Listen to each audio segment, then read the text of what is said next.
If you don't know me, some of you might know me. My name's Anita Govan, and I am a performance poet, and I'll explain what that is. And I'm also presently Stirling Macker, which is Poet Laureate of Stirling County.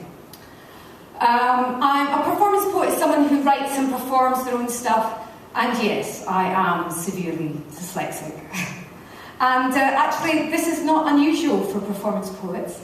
A lot of performance poets are dyslexic, one being Benjamin Zephaniah, being one of them, who has also experienced some time away, and also lots of them in the industry at the moment. I came to it as my right to speak, really, ultimately, and I'll go through my story. I've called this Creativity, a Creative Journey Through Dyslexia. I think that kind of says it. Because it was really the dyslexia. I'm not quite sure what came first, the dyslexia or the creativity. I think probably they both came together. And it's an interesting thing, what makes things start. They that know the truth of it, with such brilliant colour and bright-eyed remembrance, its breath upon the fire. A light that feeds the very birth of it, shattering into the quiet chaos like some bright bell in still silence. A moment to change the world. My moment came when I was 10. I wasn't doing very well at school. I would go home and I would have to do my 10 sentences and my 10 words, and me and my mum would sit there arguing for about 3 hours whether I was going to finish it or not. And it was really, really stressful. My mum fought really hard for me at school. And then, eventually, they gave me a poem, Scots Wha Hae Wha Wolves Bide. I'm sure in Scotland we all know what that's like. We come out with a Scottish Scots Wha Hae poem. And for me, I really connected with that poem, because in that poem it said, the tyranny of English. And I wasn't thinking of the tyranny of the English people. I was thinking of the tyranny of the English language, which I was coping with every single day and having a really hard time with. So they gave me a poem thinking, I'll just give her a poem. But I really connected with the poem. And I won the competition. And it's the first time in school that I'd ever done anything any good at all. And all of a sudden, this light went off. I thought, I can do poetry. And then I was again really lucky, because I feel that I have been really unfortunate in my life. I had this teacher in P6, P7. And the poem made them all stand up and give attention, and my mum fought again, and they brought in a psychologist, and they gave me lots of tests, and they gave me more tests, and they gave me more tests. And then I was used to prove that dyslexia existed in Stirling County. And my psychologist, I had a psychologist, child psychologist then, Mr. Cunningham. And so they kind of kept an eye on me. And Mr. Cunningham said, let her read anything she wants. But I had this teacher, and she gave me a poem to learn every single week. And she didn't dumb it down. She gave me Auden, she gave me Byron, she gave me everybody, yeah. And I would then memorise this poem, and then I would perform this poem in front of the class, and I always won, and it was brilliant. I couldn't read and write, but I still was doing something at school at least. And then it was decided, as I think a few older of us know, that it would be best if I went off to boarding school. So I was sent off at the age of 12 to a boarding school down in East Sussex, and they taught me ballet there. And that wasn't a bad thing to do. The ballet was actually quite helpful in some ways. It at least gave the physicality of the stuff that I had somewhere to go. And it made me have to use the different sides of my body, because if you use the right side, you have to use the left side, and this is good. Yes? Don't just do one side. And it made me have to think about patterning and music and listen to it, how it worked, how it was there. Anyway, I did horribly at that school as well. I was terribly unhappy. And I'll just tell you a little bit of what happened before. Here's an example of what would happen. I couldn't read and write. I didn't start reading and writing until I was 14. And a bit like I couldn't do phonetics. I used to learn the shapes of words. And anyway, one night I was lying in bed, very unhappy, and I thought, God, I hate this school. I really do hate this school. And I picked up my talcum powder, went through to the next room, which was a cubicle, which was totally empty, and I started to write down on the floor with my talcum powder how I felt about school. It was just a natural thing to do. I totally forgot about it. I don't know if you're like this, totally absent-minded. You know, I did that thing in the cubicle last night, fell asleep, woke up, didn't think a thing about it. Until my headmistress came up, so, "Darling, I want you all to come up to the dormitory." So we all were trooped up to the dormitory, and they opened this room, and of course I'm going, "Oh no, I forgot to clear it up." And I go into the room, and she stands there and she says, "Now, I want the person who did this to confess who did it." And it was totally obvious who had done it. There was nobody else in the class that wrote like that. It's completely bad spelling. I mean, it was just totally obvious. It was like, and then of course everyone laughed. They thought it was funny. I was devastated. I was like, oh God, I can't even complain anonymously. Anyway, so that was that one. Anyway, took my exams. My mum and dad opened up the paper and it said, "You, unclassified. English, you. Maths, you. History, you." And we kind of went, my mum went, "I know A, B, C, D, E, F, and G, but what is you?" And we thought, unique, unclassified, you know, all these wonderful words. No, unclassified, under 15%. D's for dragons, D's for dragons, D's for dragons, the teacher said. It staked me out. It staked my every move from birth, weaving its smoky breath in and out, curling its tongue, a multicoloured spiral above my bed, fanning its embers, laughing at my astonishment. Ah, the jewel I'd found, locked inside my head. At 6, it hung around my leg. Every stumble, it followed how I longed to paint, find its shape in the coloured shadows behind the blackboard, fruits of wild imaginings. School was such a disappointment, chopped up in a straitjacket of A to Z, 2 + 2. The ball is red. At 10, I fitted neatly into its skin in every lesson, lava spitting, nostrils flaring, an invisible steam head in silent raging, piling up its hills and back down again, between stark pages along its higgledy-piggledy fence with flaking scales. D's for dragons, the teacher said. Just try again. At 14, we were reluctant lovers, a snake in the grass, kissing at the back of class, waltzing along its strange path, through the history books, past maths and French, shooting from the lumbering hills of German, all those reluctant arrows that fell dead and silent into a hostile land called English. I tried to scrape its scales, wash its stench from my breath. To be or not to be? That was the question then. At 18, it was my only rebel friend. It followed as I fled, my black and blue in jail, all the bright expectations that turned to red, a quick escape down concrete streets past all the jumble words, spelling, spelling, spelling, dead end, straight into a graveyard called oblivion. It was here we laid our weary head on the ghostly shoulders of the government. Just fill this in, the woman said. Next! D's for dragons, D's for dragons, D's for dragons, the teacher said. Just try again. Just try again.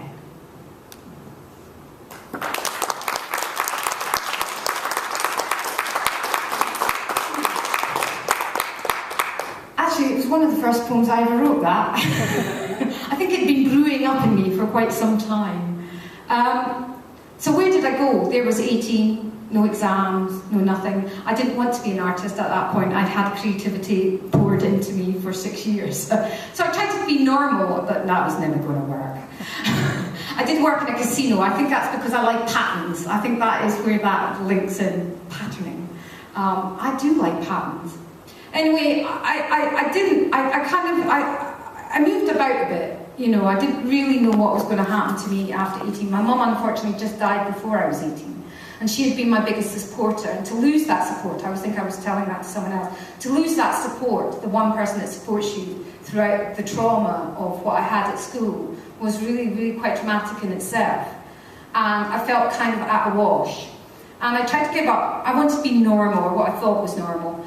And that feeling of not being out of place. And then I went, didn't do very well. And I went back again and did a year's course doing community drama when I was about 22. Before that, I took my O-grade English when I was 23. 22, I took my O-grade English, and then I went and did community drama. But the O-grade English kind of led into the drama. I had a really supportive teacher, and if I hadn't had her once again, I wouldn't have moved forward. These supportive people that we meet throughout our life are so important to us. Yeah, and it may only be for a brief moment or a brief conversation, or it may be for 6 weeks, or it may be for a whole year. But they are really important people to us, and I am indebted to those throughout my life that I've met and who have helped me out. It was very small steps. I hadn't got any learning, and then I decided, since I was always wrong, I'd just be wrong, right? I got so right at being wrong, but this really creative thing now. Being wrong is great for creativity, because a lot of people can't be, you know, I don't really call it wrong. It's just you don't have the answer at the tip of your tongue. It's about living in the unknown. And I live in the unknown every single day, I think, in many respects. So I got into my arts. I decided eventually, I did community drama. I worked with lots of disabilities, trying to get people to communicate, people who had no movement at all, who could only blink. I would always try to be communicating with them, trying to get into the deeper side of who they were, where they were coming from. And that kind of, I had children, and I brought up my children, and they are all dyslexic too, and ADHD. We just got a diagnosis last week. So it's a continuing process. It's not a journey that we ever finish. We all support each other, we all know it very well. I went out of my way to find out what dyslexia was. They'd handed me this thing and really didn't know much about dyslexia. And it's really only the last 7 years that really getting much more of a handle of how it works and how it works on people. And we're all different, we're all unique, we all have differences. Yes, between our dyslexia or dyspraxia or all those little things that are all tied up together, and some have some capable thing on. Anyway, artists. Well, I got back into arts, and I decided that I was not going to do anything unless it had a link to arts. And that was a really good thing, because it meant I was with my passion. And I hung around lots of musicians, funnily enough. They were my best friends, my pal, my partner, for years and years and years. And I really loved them. And the person I finally had 2 children with, apart from the first one, was also a dyslexic, with the same child psychologist as me, which I thought was rather weird. You know, that we actually found each other, even though we're the only people in the county, you know. So, so that was quite an interesting journey to see how different his dyslexia was to mine, because he says, I'm dyslexic. We had the same child psychologist, and I'm like, but you're different to me, you're not the same as me, so what's going on there then, you know. Anyway. So I started producing things, like creative things. I put things on, I put gigs on, I don't know, I just did things. I was bored, I got a low boredom threshold, I don't like to be bored, you know. And people kept moaning to me that things weren't happening, and I said, if something's not happening, do it. Because that's always what I've done.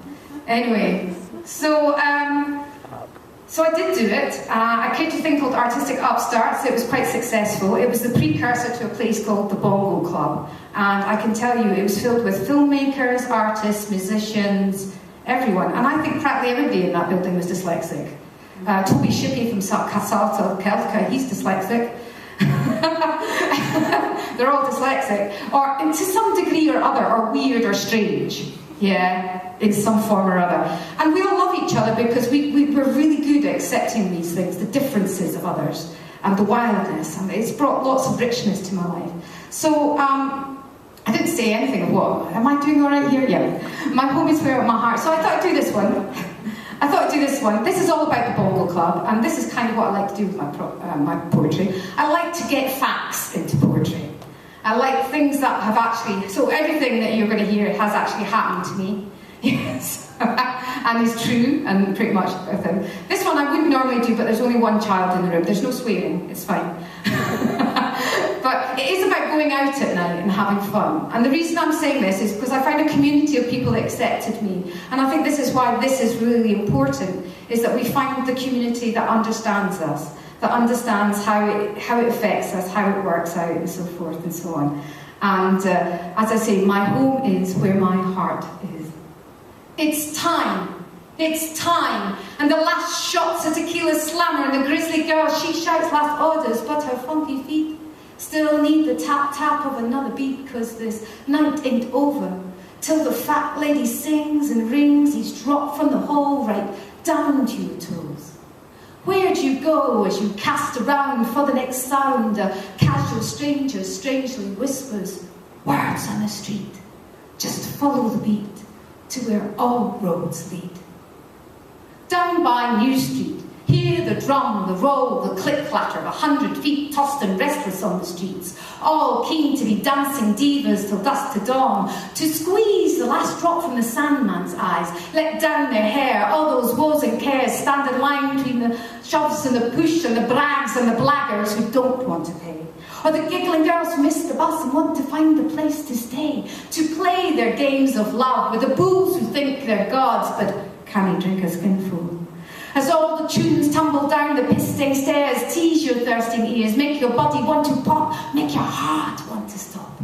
Well, at the top, the bouncer king gives the nod as a glittering girl with pearly teeth gives the broad and dirty laugh and takes your cash and says, welcome, welcome.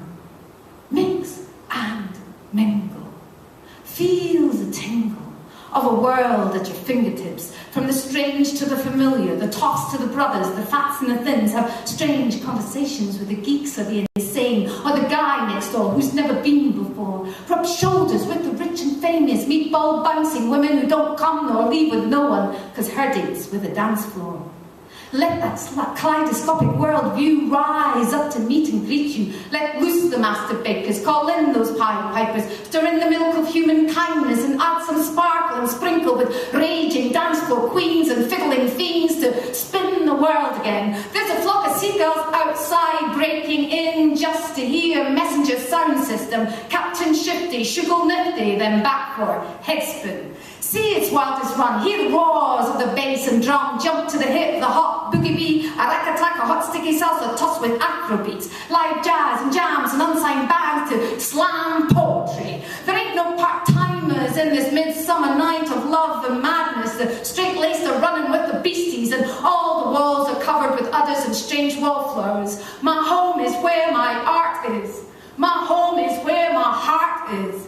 It's time, it's time, and the last shot's a tequila slammer and the grizzly girl, she shouts last orders. But remember to raise your glasses to those New Street artists, those wild spirits still behowl the moon. And this night ain't over till the fat lady sings and rings each drop from the hole right down to your toes. Words on the street, just follow the beat.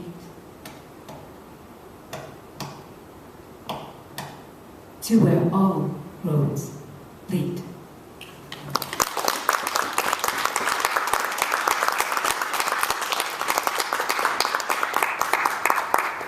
So the next thing, what is creativity? Well, I'll tell you what it is, it's messy.